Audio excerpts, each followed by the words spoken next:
ஸ்ரீ சௌடாம்பிகை ஜோதிடம் நேயர்கள் அனைவருக்கும் ஜோதிடர் ஜெய தமிழ்ச்செல்வனின் அன்பு வணக்கங்கள். மார்கழி மாதத்திற்கு உண்டான பொது பலன்களை இப்ப நம்ம பார்க்க போறோம். மார்கழி மாதம் சூரியன் தனுசு ராசி, குரு பகவானோட தனுசு ராசிக்கு வர்றதுதான் மார்கழி மாதம் அப்படின்னு சொல்லுவோம். இப்ப என்னென்ன யோகங்கள் இருக்குது அப்படின்னா, இந்த மாதம் சூரியனை குரு பார்க்குற சிவராஜ யோகம். அது சூரியனுக்கு ரொம்ப ரொம்ப பிடித்தமான ஒரு யோகங்களா சொல்லப்படுது. அதே மாதிரி செவ்வாயும் குரு பார்ப்பாரு. செவ்வாய் அதாவது குரு மங்கள யோகம். மங்களன் அப்படின்னா செவ்வாய்னு சொல்லுவோம். குரு மங்கள யோகம் அப்படின்னு ஒரு யோகம் இருக்குது. அதே மாதிரி சுக்கிரன் செவ்வாய் இணையிறது பிருகுமங்கள யோகம் அப்படின்னு சொல்லப்படுது. அதுவும் அந்த யோகமும் இந்த காலகட்டத்துல, அதாவது இந்த மார்கழி மாதத்துல 3 யோகங்கள் செயல்படுது. நம்ம சேனலை சப்ஸ்கிரைப் பண்ணுங்க, லைக் பண்ணுங்க, ஷேர் பண்ணுங்க.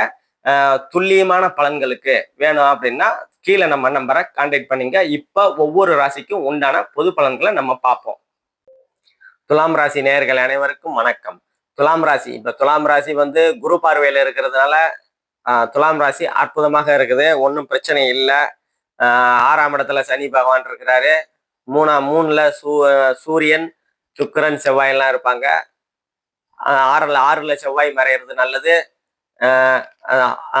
ஆறுல சனி மறையிறது நல்லது. 3ல செவ்வாய் மறையிறது உங்களுக்கு ரொம்ப நல்ல நன்மையை கொடுக்கும். ஏன்னா பாவகிரகங்கள் மறைஞ்சிருக்கும் போது தான் நல்ல விஷயங்கள் நமக்கு நடக்கும் அப்படின்னு சொல்லுவோம். அதே மாதிரி உங்க ராசியை குரு பகவான் பார்க்கறதுனால அந்தஸ்து, மதிப்பு, மரியாதை, கௌரவம் எல்லாமே உயரக்கூடிய ஒரு நல்ல அமைப்புகளா இருக்கும். 2ஆம் இடத்துல உங்க ராசிநாதன் சுக்கிரன் உங்க 2ஆம் இடத்துல இருப்பாரு. தனம், குடும்பம், வாக்குஸ்தானம் சொல்லுவோம். தனம், பொருளாதார முன்னேற்றம் நல்லா இருக்கும். தனவரவு, பணவரவு எல்லாம் அதிகரிக்கக்கூடிய ஒரு அற்புதமான சூழல்கள் இருக்கும். குடும்பம் ரொம்ப நாளா குடும்பம் அமையல அப்படின்னா குடும்பம் அமைகிற அமைப்புகள்லாம் நல்லா இருக்கும். அதாவது திருமணம் ஆகக்கூடிய அமைப்புகள்லாம் இந்த காலகட்டத்தில் உங்களுக்கு நல்ல விதமா இருக்குது. அதே மாதிரி 3ஆம் இடத்தை குரு பகவான் பார்ப்பாரு. உங்க ராசிக்கு 9ல இருந்து 3ஆம் இடத்தை பார்ப்பாரு. 3ஆம் இடம் இளைய சகோதர சகோதரிகள் ஸ்தானம். இளைய சகோதர சகோதரிகள் அனுகூலங்கள், ஆதாயங்கள்லாம் உங்களுக்கு நல்ல விதமா கிடைக்கும். அதே மாதிரி 6ஆம் இடத்துல இருக்கிற சனி உங்க கடன்களை குறைப்பாருங்க. வேலைகள்ல சிறு சிறு பாதிப்புகள் இருக்கும். வேலைகள்ல மனக்குழப்பங்கள், ஏதாவது ப்ரெஷர் இருக்கும். வேலையில ப்ரெஷர் இருக்கும். கடன்கள் தீரக்கூடிய அமைப்புகள் இருக்கும்.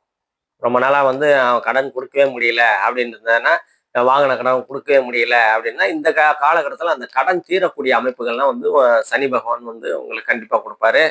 அதே மாதிரி 9ஆம் இடத்துல குரு பகவான் இருக்கிறதுனால பாக்கியஸ்தானம், தந்தை ஸ்தானம் சொல்லுவோம். தந்தையால் அனுகூலங்கள், ஆதாயங்கள் கிடைக்கும். தந்தை வழி சொத்துக்கள் கிடைக்கக்கூடிய அமைப்புகள் இருக்கும். தந்தை சம்பந்தமான உறவுகள் மூலியமா உங்களுக்கு ஒரு மகிழ்ச்சிகள் இருக்கும். அதே மாதிரி 12ஆம் இடத்தை சனி பகவான் பார்ப்பாரு. கொஞ்சம் தூக்கங்கள் தூக்கமின்மை எல்லாம் இருக்கும். ஏற்றுமதி இறக்குமதி தொழில்கள் கொஞ்சம் டல்லா இருக்கும். இந்த காலகட்டத்தில் ஏற்றுமதி இறக்குமதி ஓடிக்கொண்டே தொழில்கள், அந்த ஏற்றுமதி இறக்குமதி அதெல்லாம் கொஞ்சம் டல்லா போறதுனால மேற்கொண்டு எதுவும் முதலீடுகள் போடாம இருக்கிறது உங்களுக்கு ரொம்ப நன்மையை கொடுக்கும்.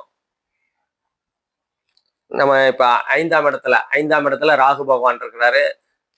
குழந்தைகள் மீது கொஞ்சம் கவனமா இருக்கிறது நல்லது. அந்த ராகு குரு பார்வையில இருக்கிறதுனால ஒன்றும் அந்த அளவுக்கு பிரச்சனை இல்லை. இருந்தாலும் குழந்தைகள் மீது கொஞ்சம் கவனம் செலுத்துறது உங்களுக்கு நன்மையை கொடுக்கும். நம்ம பார்த்தது எல்லாமே இப்ப பொது பலன்கள் தான். துல்லியமான பலன்கள் வேணும் அப்படின்னா கீழே நம்ம நம்பரை கான்டாக்ட் பண்ணிங்க. நன்றி, வணக்கம்.